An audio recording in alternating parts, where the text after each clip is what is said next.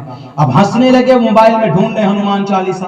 وہی ہنومان چالیسا موبائل میں PDF نکال کر کے جے ہنومان گیان گن ساگر جے کپیستے ہلو کو اجاگر, اس سے آگے ان کو آتا ہی نہیں تھا. ہم دوسرے کیبن میں نیچے لوور برتھ میں بیٹھے ہوئے تھے. ہم نے کہا اچھا, ہم گئے ان کے پاس, ہم نے کہا کہ بھائی کیا کر رہے ہیں؟ انہوں نے کہا کہ ملا جی لوگ سدھریں گے نہیں, اسی لیے بھی ان کے لیے ہم یہ زور سے قرآن پڑھ رہے ہیں نا, سورہ فاتحہ پڑھ رہے ہیں, ہم ہنومان چالیسا پڑھ رہے ہیں. ہم نے کہا کہ سناؤ پڑھ کے ذرا. بس بھائی جے ہنومان گیان گن ساگر ایک لائن پڑھ کر دوسرے کو موبائل دے دیتا, ارے تو پڑھ. وہ کہتا ہم کو نہیں آتی, تو ہی پڑھ. ہم نے کہا تو مت کر, لا میں پڑھتا ہوں. ہم نے کہا لو پڑھو, جے ہنومان گیان گن ساگر جے کپیستے ہلو کو اجاگر رام دوت اتلت بلداما انجنی پتر پون ست ناما کنچن ورن وراج سبیشا کانن کنڈل کنچت کے. سامنے کا پڑھو. ہمارے منہ کی طرح دیکھ رہے. ہم نے کہا کیا ہوا؟ ان کی نماز دیکھ کر آپ کو بجرنگ بلی یاد آنے لگے, اور بجرنگ بلی سے اتنی محبت کی ایک ہی لائن یاد ہے. ہم تو بجرنگ بلی کے پجاری بھی نہیں ہیں, لیکن ہم کو یاد ہے. بولو تو تم کو پورے 40 لائنیں سنا دیتے ہیں, ترجمے کے ساتھ سنا دیتے ہیں. جے ہنومان گیان گن ساگر. ہم نے بتا دو جے کا مطلب کیا, گیان کا, گن ساگر کا کیا مطلب. بولا بہت زیادہ جانکار. رام دود اتلت بلداما, اس کا بتاؤ. بولا اس کا معلوم نہیں. ہم نے کہا کہ رام دود, دودھ کس کو بولتے ہیں؟ دودھ بولتے ہیں میسنجر کو. رام دود اتلت بلداما, رام کے میسنجر اور طاقتور. انجنی پتر, انجنی پتر, ہنومان کو کسی نے پیدا نہیں کیا, اس لیے سنسکرت میں کہا انجنی پتر پون ست ناما, ہواؤں سے بات کرنے والے.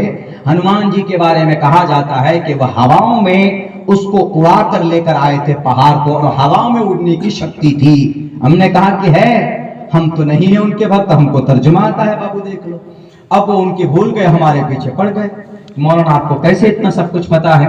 ہم نے کہا کہ دیکھو, آپ کی ساری کتابیں میں پڑھتا ہوں, آپ کی رامائن, آپ کی گیتا, مہا بھارت, رگ وید, یجروید, سام وید. ہم نے کہا کہ یقیناً آپ کو ہندو دھرم سے محبت ہے. بولا ہاں بالکل, ہمیں پراؤڈ ہے, گرو ہے ہمیں اس بات پر کہ ہم ہندو ہیں.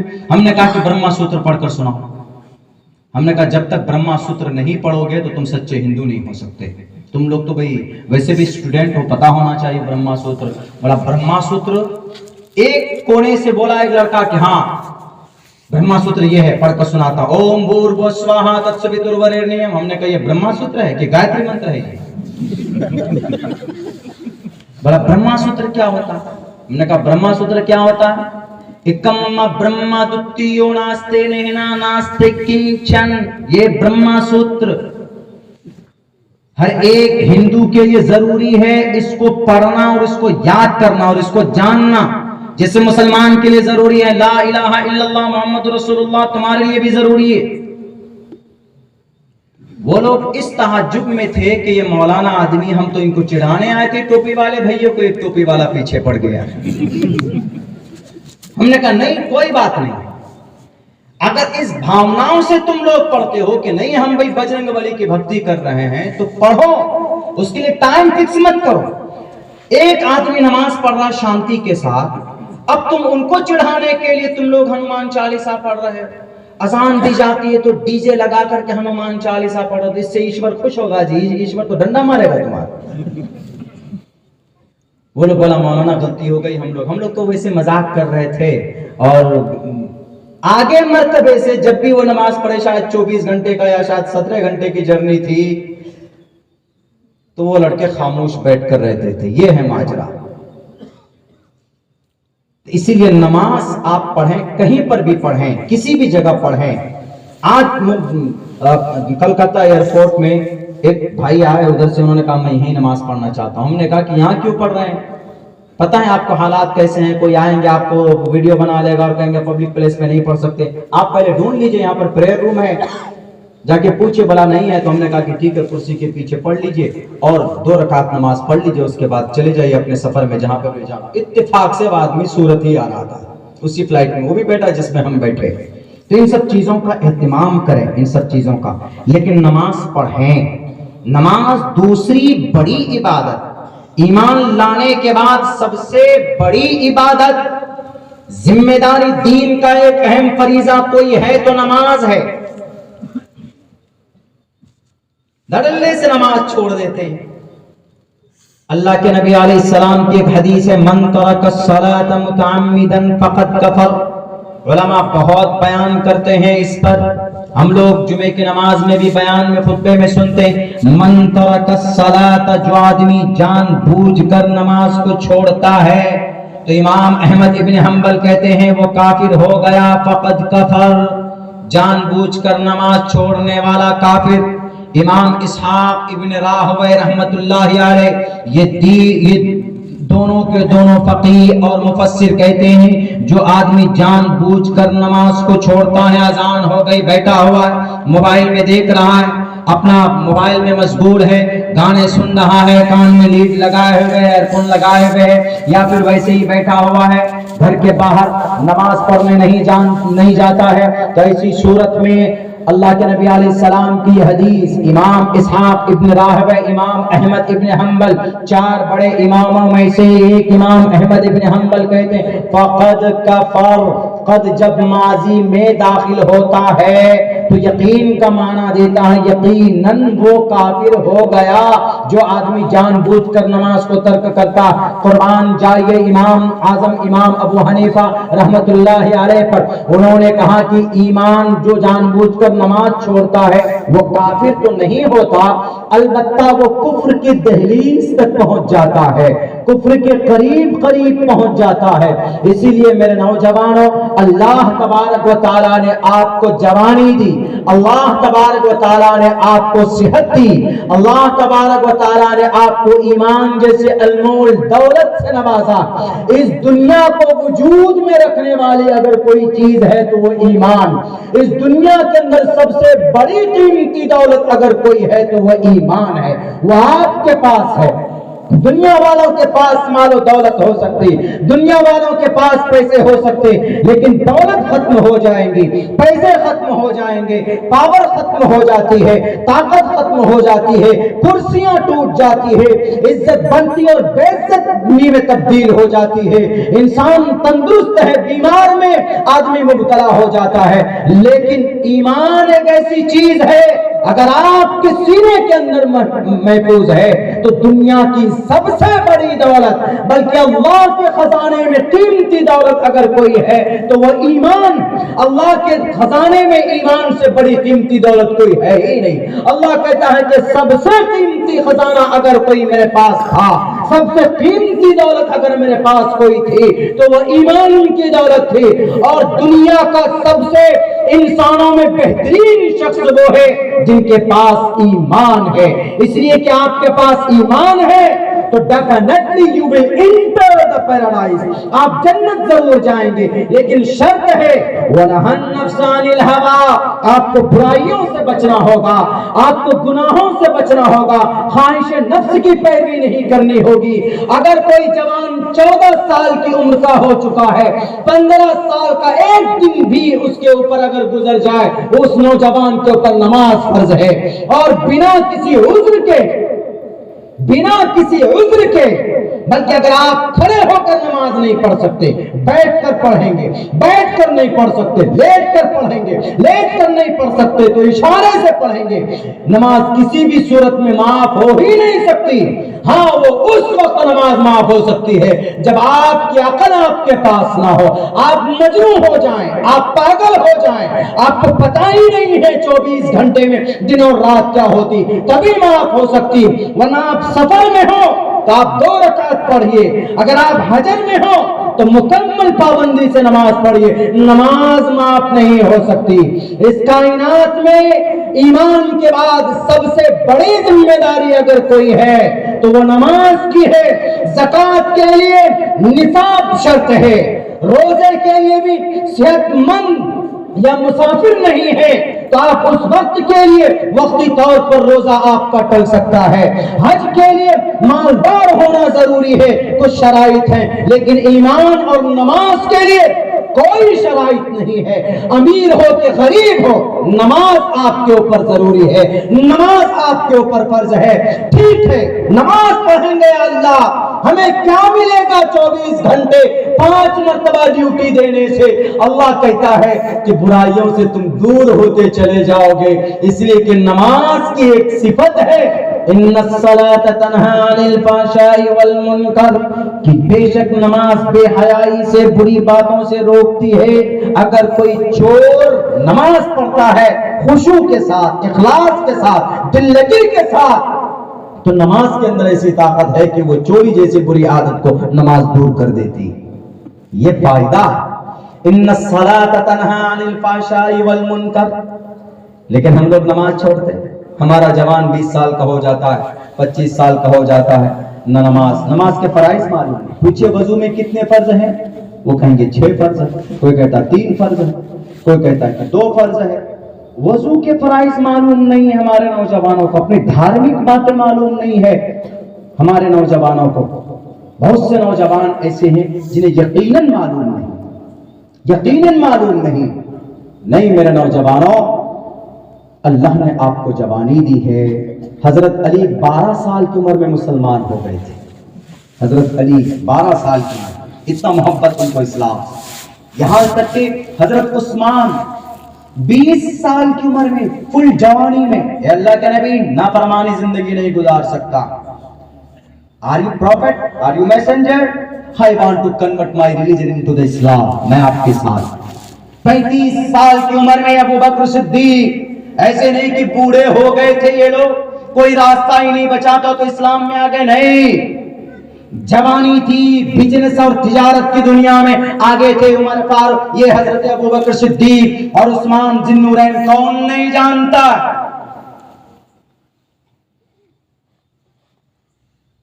اللہ کے نبی علیہ الصلوۃ والسلام ہجرت کر کے گئے مدینہ المنورہ کے اندر، جب آپ پہنچے تو مسجد خریدنے کی، زمین خریدنے کی بات آئی تو حضرت عثمان نے کہا کہ ٹوٹل پیسہ میں دے دوں گا، یا دوسرے صحابی نے کہا کہ میں دے دوں گا، نہیں، آپ علیہ الصلوۃ والسلام ایسے لوگوں کو آپ نے وہ کیا۔ آپ علیہ السلام سے اتنی محبت کرتے تھے ہمارے نوجوان صحابی، 13 اور 14 سال کی عمر کا بچہ معاذ بن معوذ ابو جہل کا خاتمہ کرتا ہے، کتنی عمر میں؟ 13 اور 14 سال کی عمر میں۔ حضرت عبداللہ ابن عباس مفسر کا امام، مفسرین کسی آیت میں تفسیر کرتے ہیں کہ یہ بھی روایت، یہ بھی روایت، یہ بھی روایت، یہ بھی روایت اس میں ہو سکتی ہے، لیکن جہاں حضرت عبداللہ ابن عباس کی روایت آ جائے سارے اختلاف دور ہو جاتے ہیں۔ مفسر کا امام عبداللہ ابن عباس کتنی عمر میں؟ 16 سال کی عمر میں مفسر کا امام بن گئے تھے، تفسیر کا امام بنے تھے، اور 17 سال کی عمر میں اسلام کے جج کون؟ امام مالک رحمت اللہ علیہ، 17 سال کی عمر میں جوانوں۔ اسی لیے اللہ تبارک و تعالیٰ نے اللہ کے نبی سے کہلوایا، جاؤ ہمارے جوانے سے کہو، شاب نشأ فی عبادت اللہ فہو فی الجنہ، جو جوان شریعت کے مطابق زندگی گزارے گا انہیں کہہ دو کہ وہ جنت میں۔ اور جب جوانی میں آدمی اچھا کام کرتا ہے تو اللہ تبارک و تعالی قیامت تک کبھی کبھی ان کا چرچا کر دیتے ہیں، اٹھا کر دیکھیں اصحاب کہف کو، کون تھے اصحاب کہف؟ بوڑھے تھے ایک دم، بالکل کیا بڑھاپے میں آئے تھے؟ نہیں، جوان تھے وہ۔ وقال فتية آمنوا بربهم وزدناهم هدى وربطنا على قلوبهم إذ قاموا فقالوا ربنا رب السماوات والأرض، جوان تھے۔ اس وقت کا جو بادشاہ تھا اس نے کہا تھا کہ I am a king of this world, of this city, of this country، میں اس شہر کا، اس ملک کا میں خدا ہوں، مجھے مانو، میرے سامنے اپنے سر کو جھکاؤ۔ بیدوسیس نام تھا، شاید دقیانوس نام تھا شاید اس وقت کے بادشاہ کا۔ تو ان نوجوانوں نے کہا تم میرے خدا نہیں ہو سکتے، تم میرے گرو نہیں ہو سکتے، تم 5 سال کے لیے چن کر اقتدار میں بٹھائے گئے ہو، تم ہمارے تقدیر کے مالک نہیں ہو، ہم تم کو کرسی اقتدار سے بے دخل کر سکتے ہیں جب الیکشن کا وقت آئے گا تو. آج کے ٹرم میں سمجھا رہا ان نوجوانوں نے کہا کہ ہم نکل جائیں گے تمہارے شہر سے, تمہارے ملک سے. آپ وہ نوجوان جوان تھے. وقال فتیۃ فتیہ, جوان کو بولتے, جوانی کو بولتے. وقال فتیۃ آمنوا, جوانوں کی ایک جماعت کو بولتے. وقال فتیۃ آمنوا بربہم, انہوں نے کہا کہ ہم اس رب کو رب مانتے ہیں جو سورج کو پورب سے طلوع کرتا ہے اور مغرب کے اندر اس کو غروب کرتا ہے. ہم اس کو خدا مانتے ہیں جس نے 6 کروڑ 30 لاکھ مربع میل کے علاقے میں زمین کو پیدا کیا. ہم اس کو خدا مانتے ہیں جس نے 14 کروڑ 6 لاکھ مربع میل کے علاقے میں سمندر کو پیدا کیا. ہم اس کو خدا مانتے ہیں جس نے 10,000 سال پہلے حضرت آدم کو پیدا کیا ہے. ہم اس کو خدا مانتے ہیں جس نے تقریباً 4 کروڑ 60 ارب سال پہلے اس زمین کو وجود بخشا ہے. ہم اس کو خدا مانتے ہیں کہ جس نے حضرت آدم کے بائیں پسلی سے اما حوا کو پیدا کیا. ہم اس کو خدا مانتے ہیں جو کریٹر آف دا ورلڈ, جس نے تم کو بھی منی کے ناپاک قطرے سے تمہارے ماں کے کوکھ سے پیدا کیا. You are not my creator, you are not my God. تم میرے خدا نہیں ہو سکتے, تم میرے پرماتما نہیں ہو سکتے. جس نے سب کو پیدا کیا, جو نظروں سے جس کو ہم نہیں دیکھ سکتے, جو کائنات کا رکشک ہے, جو کائنات کا رب ہے, وہ ہمارا پرمیشور پالنہار ہے. ہم تم کو خدا نہیں مانتے. اس وقت ایک نوٹس دیا گیا, کس کا؟ ای ڈی انکم ٹیکس کا, ان نوجوانوں کو. جیسے آج ای ڈی انکم ٹیکس کا نوٹس جاتا ہے, ہم کو مانو سب کچھ, نہیں تو تم کو جیل میں ڈلوا دیں گے. ای ڈی انکم ٹیکس بھیج کر کے, ای ڈی کے آفیسرز کو بھیج کر کے, اس وقت میں اس بادشاہ کا جو بھی تھا ہتھ کنڈے, انہوں نے نوجوانوں کو کہا اچھا تم ہی لوگ ہو, ہاں نہیں مانتے, ہم ڈرتے نہیں ہیں تمہارے جیل کے سلاخوں سے, بھیج دو, کرو انکوائری.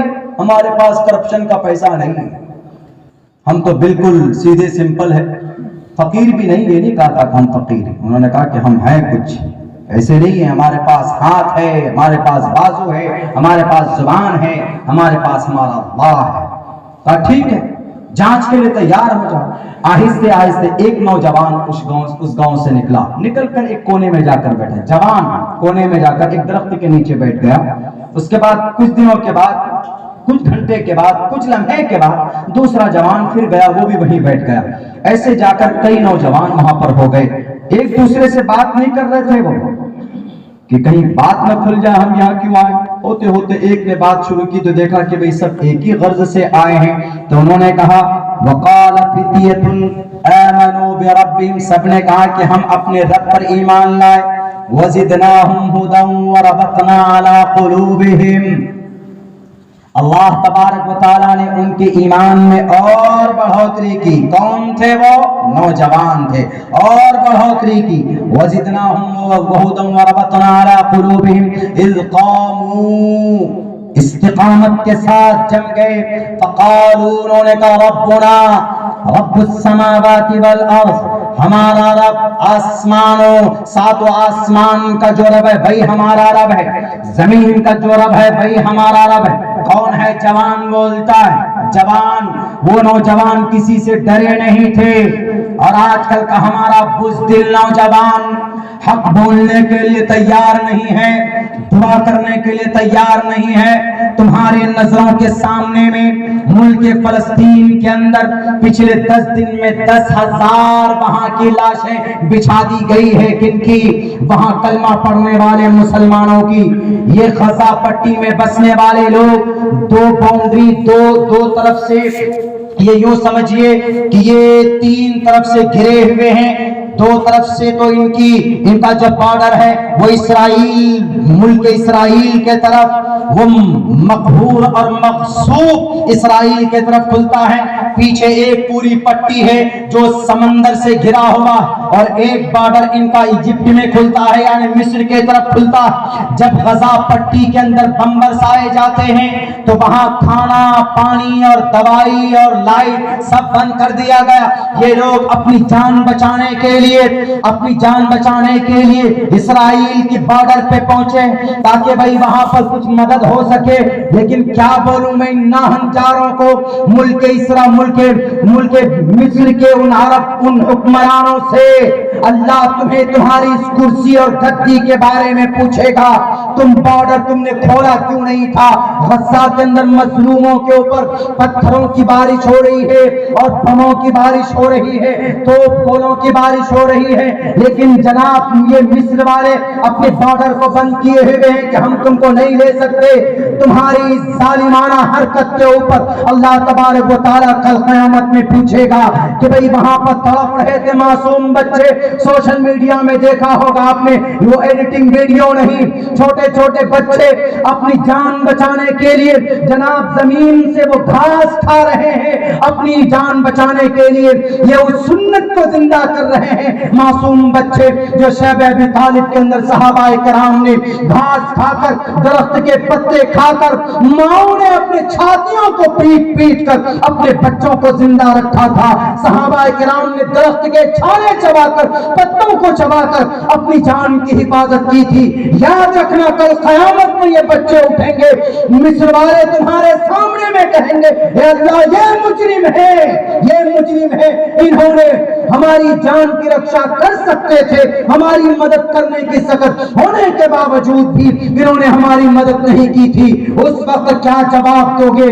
میرے نوجوانوں کم سے کم دعا کر سکتے, مسجدوں کے اندر قنوت نازلہ کا اہتمام کیجئے اور دعا کیجئے بیٹھ کر کہ اللہم انصر اخواننا المستضعفین فی فلسطین, کے فلسطین کے مظلوم اور فلسطین کے جو جن کے اوپر ظلم ہو رہا ہے وہاں کے انسانوں کے اوپر اے اللہ رحم و کرم کا معاملہ فرما. اے فلسطین جہاں بیت المقدس ہے, ہجرت کے بعد 17 مہینے تک اللہ کے نبی نے مسجد اقصی کی طرف رک کر کے نماز پڑھی. وہ فلسطین 10,000 انبیاء کرام کا مسکن ہے, وہ فلسطین 10,000 انبیاء کرام کا مقبرہ ہے, وہ فلسطین جہاں پر جبرائیل امین تشریف لاتے تھے, حضرت ابراہیم کا مسکن ہجرت کی جگہ, حضرت موسیٰ وہاں پر آئے, حضرت یوسف وہاں پر رہے, حضرت یعقوب وہاں پر رہے, حضرت اسحاق وہاں پر رہے, بہت سارے انبیاء, حضرت داؤد رہے, حضرت سلیمان رہے, بڑے بڑے صحابہ, بڑے بڑے انبیاء کرام اور ان کے مصاحبین وہاں پر رہے. اور جناب غلط طریقے پر اس کے اوپر قبضہ کیا گیا ہے, ناجائز طریقے پر, اور ظلم و زیادتی کی بارش ہو گئی. ہم کچھ نہ صحیح ان کے لیے کم سے کم اللہ سے دعا کریں کہ اللہ ان کے ساتھ رحم و کرم کا معاملہ فرما. نمازوں میں یاد کیجئے, جوانوں اپنی زندگی کو نماز سے مرصع کرو. جہاں موبائلوں کے اندر ہیلو ہاؤ آر یو غیر محرم سے بات کرتے ہو, اللہ ناراض ہوتا ہے رات کو. اسی رات کو 3 بجے 2 بجے رات میں اٹھ کر زیادہ نہیں 4 رکعت نماز پڑھیے. دیکھیے رات کو کتنا سناٹا ہوتا ہے, بالکل ساری دنیا سو رہی ہوتی ہے.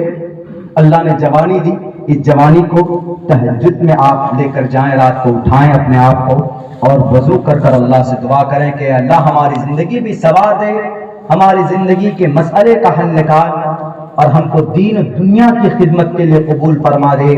اور دعا کیجئے فلسطین کے بے بس انسانوں مسلمانوں کے لیے, مسجد اقصی کی وہاں کی آبرو کی حفاظت کے لیے دعا کیجئے.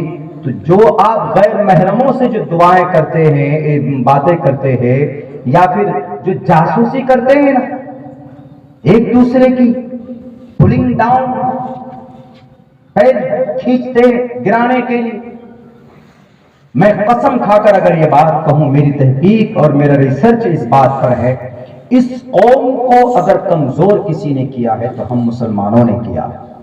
لکھ لیجئے 55 ملکوں کے بیچ میں اسرائیل بستا ہے. کتنے اسرائیل؟ 60-65 لاکھ یہودی. صرف اس کے ارد گرد 52 مسلم کنٹریز ہیں اس کے ارد گرد لگے ہوئے.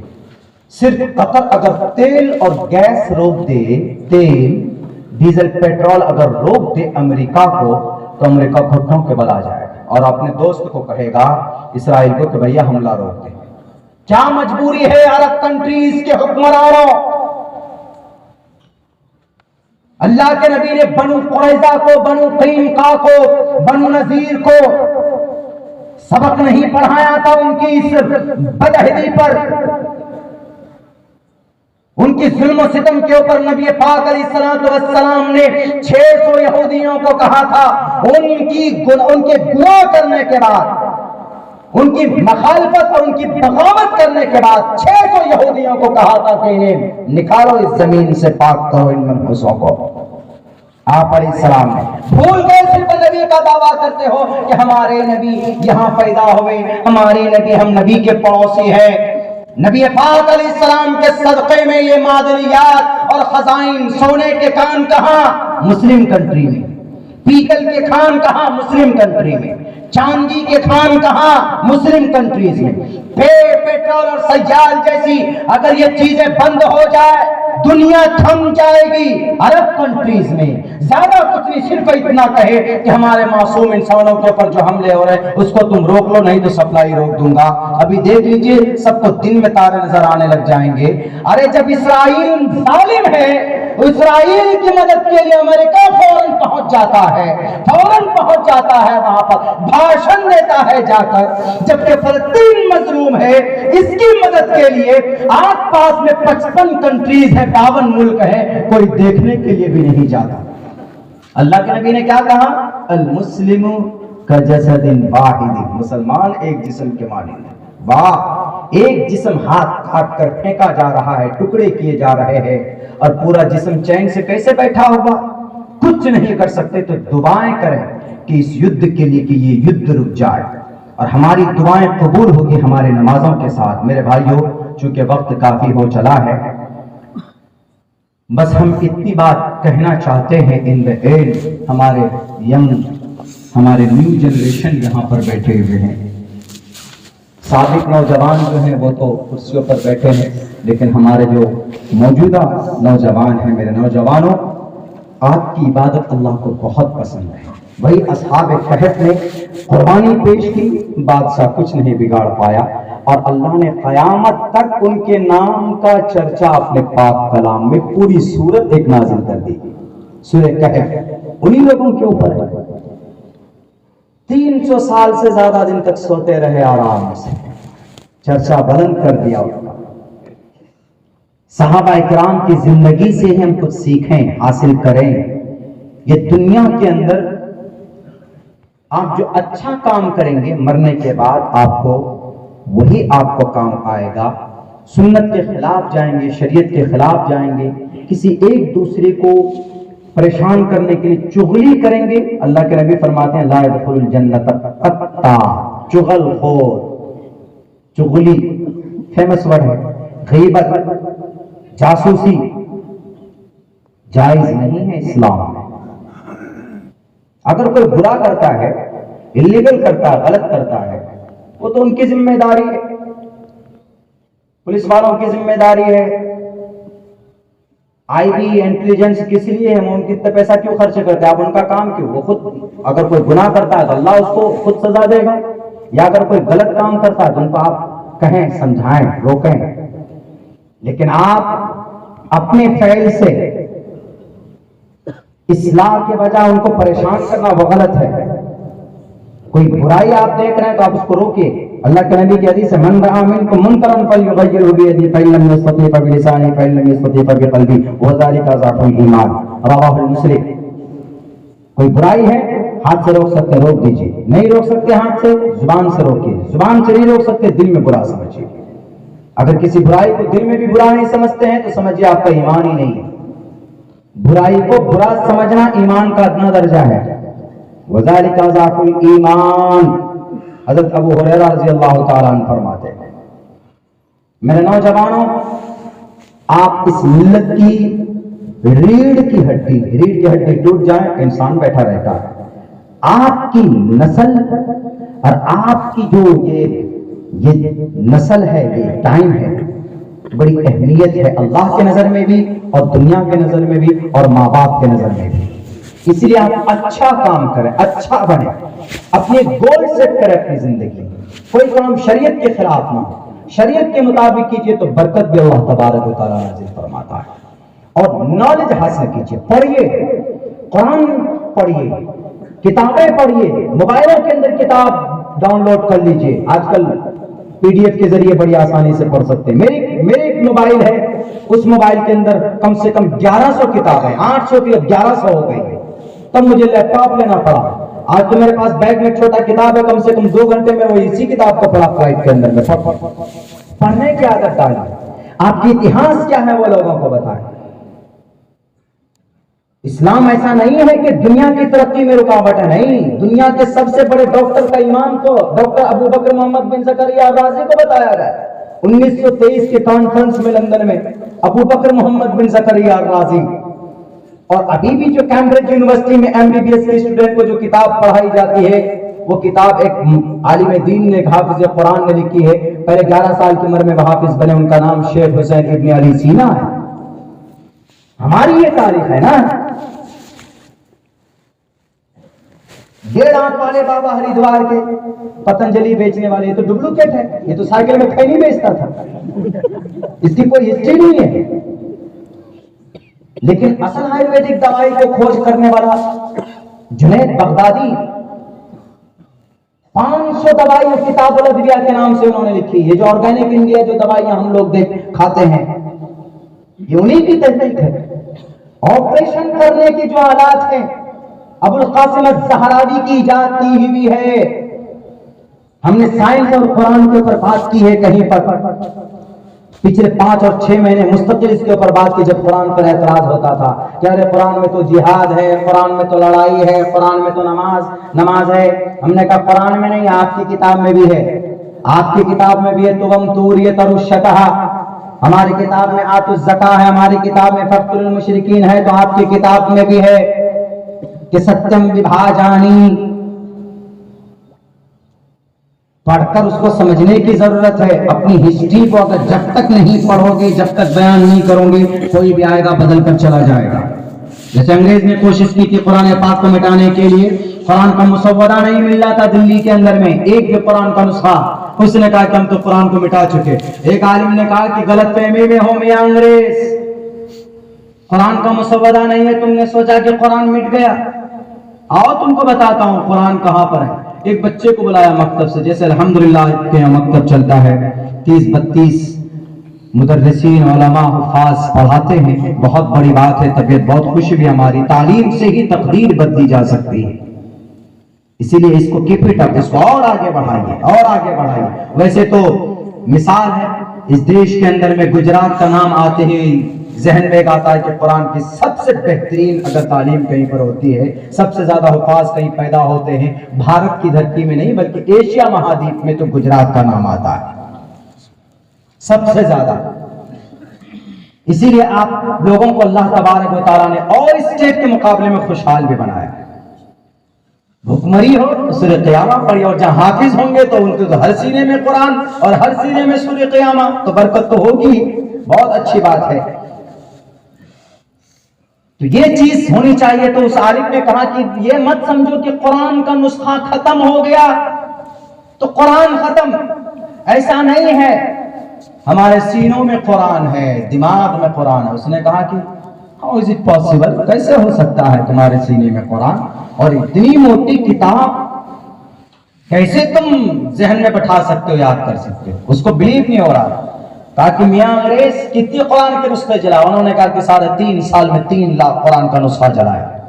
مسجد میں ڈھونڈتے تھے کہاں قرآن ہے، کوئی اور بھی کتاب اگر اس میں کپڑے میں لپٹی اس کو بھی جلا دیتے تھے قرآن سمجھ کر۔ وہ انگریز نالائق کو پتہ ہی نہیں عربی میں کیا ہے، کچھ بھی عربی میں دیکھتے تو اسے ہی جلا دیتے تھے۔ تو ایک عالم نے کہا کہ آ جاؤ، ہم اپنے مکتب سے ایک بچے کو بلاتے، ایک بچے کو بلایا گیا، کہا کہ دیکھو اس بچے کو، 9 سال کا 8 سال کا وہ بچہ، کہا کہ بیٹے پڑھو تم قرآن پاک۔ اس بچے نے قرآن پڑھنا شروع کیا، ہاتھ میں کچھ نہیں، نیت باندھ کر کے 9-10 گھنٹے میں پورا قرآن اس بچے نے سنایا، اور انگریز وہیں بیٹھ کر دیکھ رہا تھا۔ اس نے توبہ کیا اسی وقت میں، اس نے کہا کہ ہم قرآن کے نسخے جلا سکتے ہیں لیکن قرآن کی محبت جو دلوں میں بسی ہوئی ہم اس کو نہیں جلا سکتے۔ اسی لیے education, the primary aim of education is to prepare and to qualify the new generation for participation in the development culture and society۔ اپنی تقدیر بدلنا چاہتے ہو تو ایجوکیشن کو، تعلیم کو عام کرو، دینی دنیاوی دونوں تعلیم کو عام کرو. ایسا نہیں ہے کہ ٹوپی پہننے والا ہے تو انگلش بولنا نہیں جانتا. حافظ قرآن ہے تو قرآن کا حافظ ہے. بھارت کا سمویدھان بھی پڑھیے, ہسٹری پڑھیے, آپ اپنے اتہاس پڑھیے, قرآن کی آیتوں کا ترجمہ کیجیے. آج کے زمانے میں اللہ کے نبی علیہ السلام گھوڑے پر, اللہ کے نبی علیہ السلام براق پر جاتے تھے, تو ماڈرن زمانے میں بتائیے, لوگ اعتراض کرتے ہیں کہ 1450 سال پہلے تمہارے نبی تھے, لیکن 1450 سال پہلے کی چیز آج نہیں چل سکتی ہے, تو اس کو آج کے زمانے میں سمجھا کر بتائیے کیا مطلب ہے تمہارا. یعنی آج کے زمانے میں اگر آپ ہوائی جہاز کا استعمال کرتے ہو تو نبی نے تو کیا ہی نہیں تھا. ہوائی جہاز کا استعمال اس زمانے میں تھا ہی نہیں, تو نبی کی سنت پر عمل نہیں ہو رہی. اسی لیے نبی پاک کی زندگی کو چھوڑو, پرانے ہو چکے, نئی ماڈرن زمانے کو اختیار کرو. تو آپ کیسے تطبیق دیں گے؟ آپ یوں کریے, ہمارے نبی ہوائی جہاز میں نہیں بیٹھے, لیکن قیامت تک کوئی ایسی سواری نہیں بن سکتی ہے جس پر سوار ہو کر اللہ کے نبی نے سواری کی, اس سے زیادہ تیز رفتار سواری. ہوائی جہاز 1 گھنٹے میں 1200 کلومیٹر یا 1000 کلومیٹر چل سکتا. ہمارے نبی جس براق پر بیٹھ کر سفر کیا ہے, 1 سیکنڈ کے اندر 11,22,00,000 مسافت طے کرتی تھی. لاؤ بیٹے ہوائی جہاز تم لاتے ہو, اللہ کے نبی جس چیز میں بیٹھ کر سواری کی اس طرح تیز رفتار سواری قیامت تک کوئی مائع کا لال نہیں بنا سکتا. تو ثبوت تو ملا نا کہ تیز رفتار سواری پر بیٹھ کر ہمارے نبی نے سواری کی. آج ایک بلٹ ٹرین بنا لیتے ہیں, بھلے ہی وہ بلٹ ٹرین بھینسیاں سے جا کے ٹکرا جائے, گائے سے ٹکرا جاتی ہے. ہمارے نبی تو جس براق پہ بیٹھے وہ کسی سے بھی نہیں ٹکرا, جدھر بھی جائے دروازہ کھول دیا گیا, پہلے آسمان, دوسرے آسمان, تیسرے آسمان. یہاں تو جناب چندریان پر پہنچے, وہ لینڈنگ کیا, وہ مٹھائی بانٹے, ہم چاند پہ پہنچ گئے. ہمارے نبی تو وہ ہے جو چاند, سورج سب کو کراس کر کے عرش معلیٰ پر پہنچ گئے. وہاں جہاں دنیا نہیں سوچ سکتی ہے, اللہ کے نبی وہاں پہنچ کر گھوم کر کے آ گئے. جنت اور جہنم کا وہ کر کے آ گئے. ماڈرن زمانے میں اس کو اینالائز کرنا ہے, لوگوں کو بتانا ہے اپنی زبان میں, آج کی زبان, پرانی لینگویج میں نہیں, اپنی زبان, آج کی زبان, تبھی لوگ سمجھیں گے. ٹرمز کو بدل کر, حقیقت نہیں صرف تعبیر کو بدل کر سمجھائیں گے تو انشاءاللہ دنیا ضرور سمجھے گی. وقت بہت ہو چکا ہے.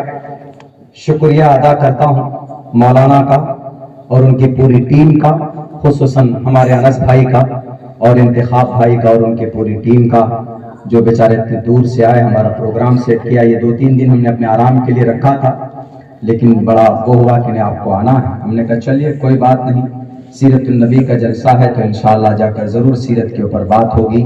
نماز میں بالتفصیل بات کرنی تھی, نہیں ہو پائی, سیرت پر تھوڑی سی ہو گئی, لیکن سیرت ہی ہماری زندگی کی کے لیے مشعل راہ ہو سکتی ہے.